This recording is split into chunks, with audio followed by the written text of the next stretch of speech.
ပတ်စဉ်ဆုတောင်းချက်ကိုရရှင်နားညောင်းတော်မူသည်6ခုမြောက်သောဆာလံအပိုင်ငယ်8မှ9ငါငိုကြွေးသောအတန်ကိုထာဝရဘုရားကြားတော်မူပြီးငါတောင်းလျှောက်တန်ကိုနားထောင်တော်မူပြီးတခါတရံတွင်တည်သည်တစ်ဖက်လူကိုမိမိကနှဆိုင်စွာရှင်ဖွင့်စကားပြောနေတော်လေထိုသူတို့ကအမှန်တကယ်နားမထောင်ပြီးဟုခံစားရသည့်အခြေအနေမျိုးနှင့်ကြုံတွေ့ရနိုင်ပါသည်၎င်းတို့သည်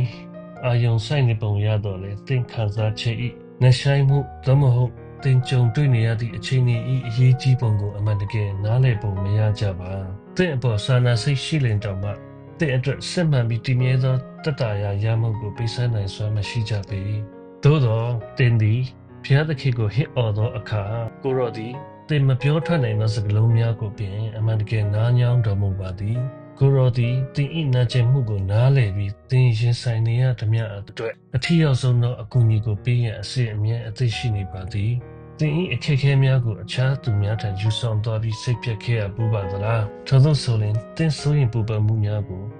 ဘုရားသခင်ထံအနံ့လိုက်ပါ။ကိုရောသည်အမြဲတမ်းနားထောင်ပေးလို့ပြီးသင်ကိုမြည်သည့်အခါမျှဆုံးခွာမိမဟုတ်ဟုတတိပြုထားပါသည်။ကိုရောကိုယုံကြည်ကိုးစားပါ။ဆုတောင်းချက်။အိုဘုရားသခင်